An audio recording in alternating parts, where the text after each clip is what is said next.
are the director of this wonderful movie. I am, yes. I'm very excited. How did you come up with the idea? I did not come up with the idea. It actually was written by this amazing person named Kat Trammell, and she just sent in this beautiful script, and I thought this had to be made. Mm-hmm. And we heard that there are some connection with the Love Actually. I mean the parallel storyline. Yes, Could you tell us a little bit more?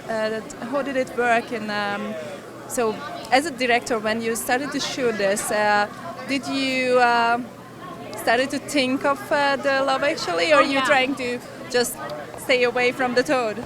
No, I think what we realized was we were really creating a whole new genre, because there had never been a lesbian holiday rom-com or a queer lady holiday rom-com. So we really looked at this and we wanted to create a new kind of vision for it. And so we looked at those things. We looked at other like rom-coms and we looked at other holiday rom-coms, but we almost did it to make sure we had our own voice and our own kind of fresh perspective and look on things. Mm-hmm. Yeah. You publicize this movie with the words that it's from our community to our community. Yeah. But would you like to suggest to watch it for a general audience?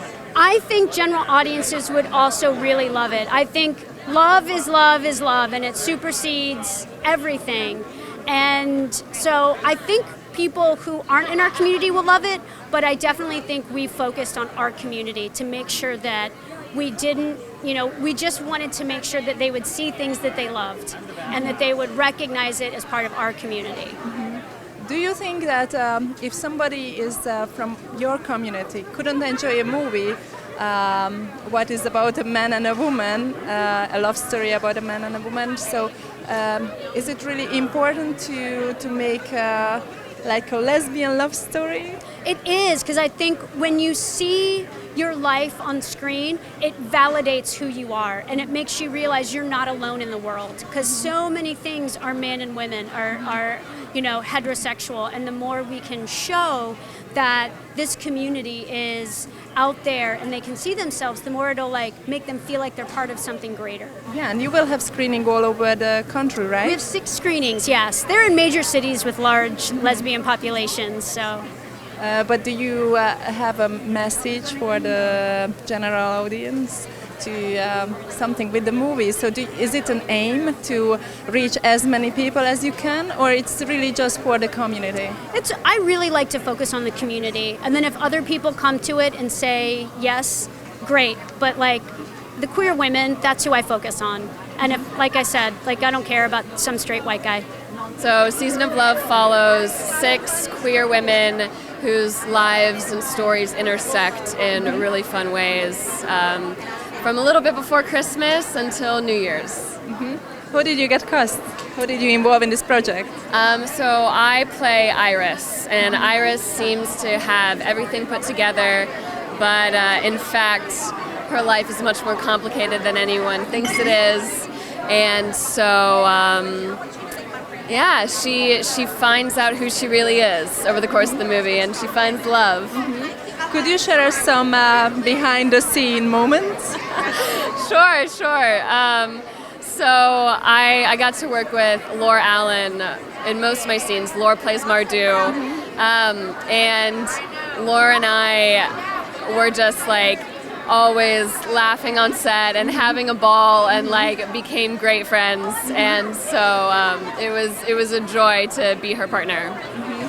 And would you recommend the movie for a general audition?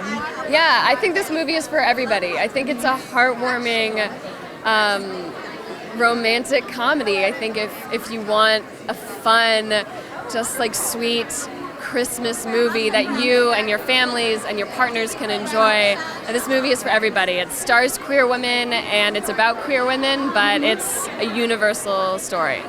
So how did you involve in this project? So I actually knew no one in the cast. I had to audition. It was a self-tape, but what I do know is I was the last missing part of the puzzle that was added on, and I was super excited when I found out that I got to be in the movie. So tell me something about your character in the movie.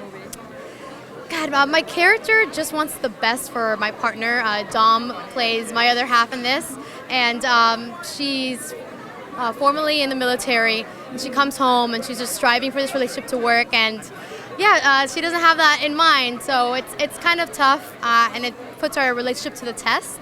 And but my character is kind of similar to me because we're pretty persistent to get what we want, but we learn a lot in the process. And this is a romantic comedy, and it's filling up holes because we didn't have this before. But let's talk about the sense of humor of the movie a little bit. So do you remember any of the funniest moments during the shooting? Well, the funniest moment for me, I had to rap in one of the scenes. I have not seen the movie yet, so I'm gonna watch it with everyone for the first time tonight. Oh, it's gonna be a big surprise then. Yes. Are you a little nervous about it? I'm nervous, but I'm also excited because I've gotten nothing but love and support so far. But I was told that rapping scene is in the movie, and I'm sure it's gonna be embarrassing for me because I don't rap at all. I'm horrible. So, could you please tell us something about your character in the movie? Yes. I play Mardu in the movie, and she is Theo's sister.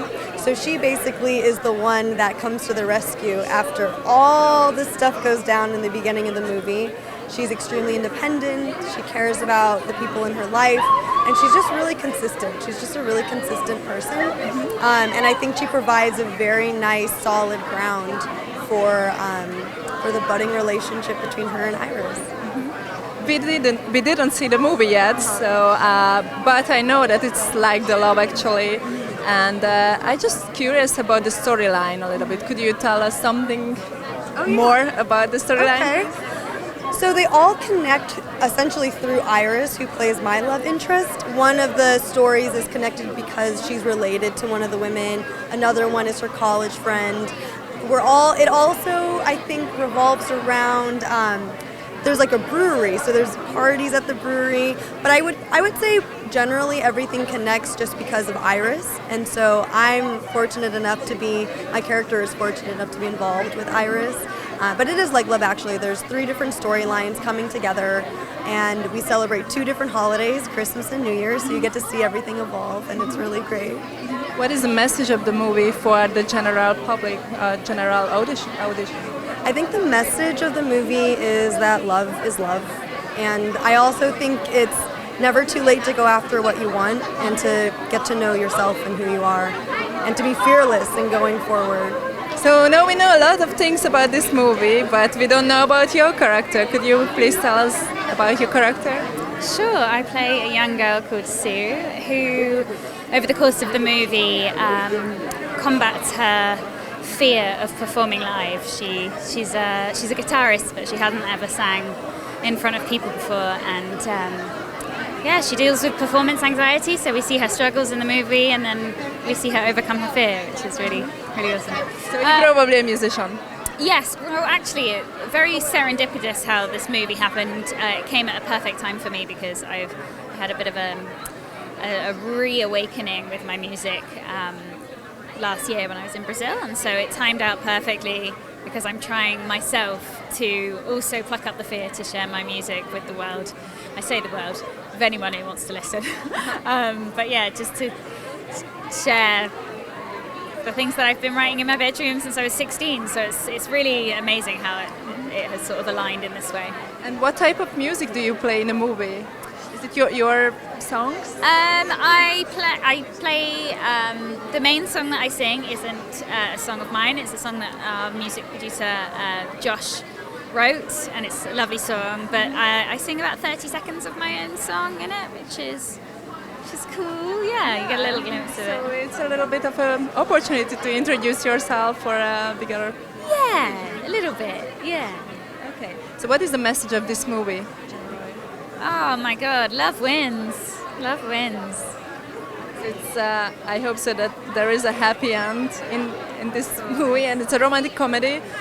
Do you have any nice memory about the behind the scene when you were shooting? Yeah, I mean, it was just such a wonderful movie to be part of because I'm so proud to be a part of the first ever queer Christmas film. It's super cool. It's also mad that this is the first, and we're in nearly in 2020.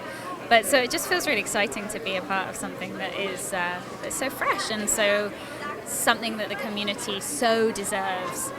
So more than anything, it was just like, I love working on sets where the cast and crew it's very heavily like a female presence. It changes the experience, and so yeah, like nice memories is just like hanging out with all of the other beautiful women, and yeah, that's about it really. It's a wonderful thing that you represent actually two important things.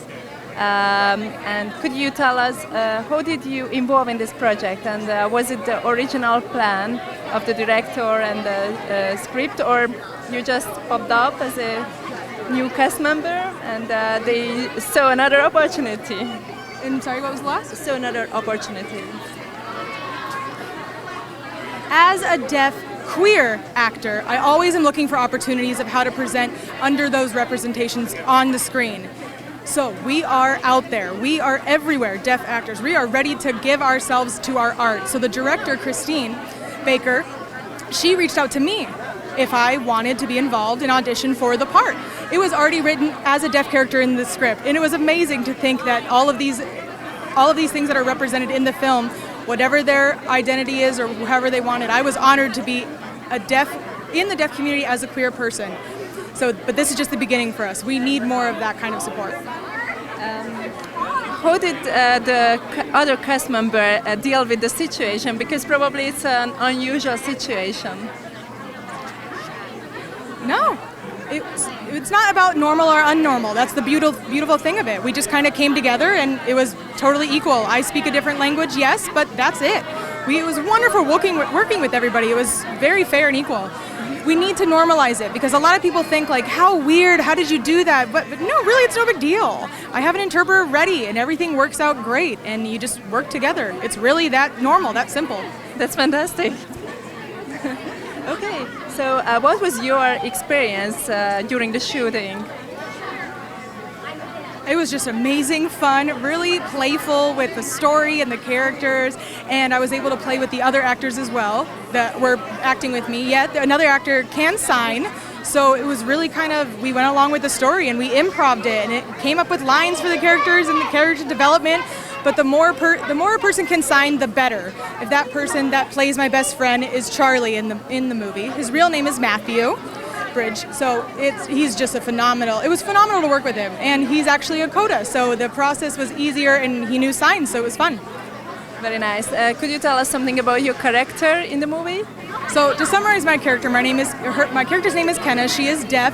She's a badass welder, and if you want to see more, go ahead and see the movie.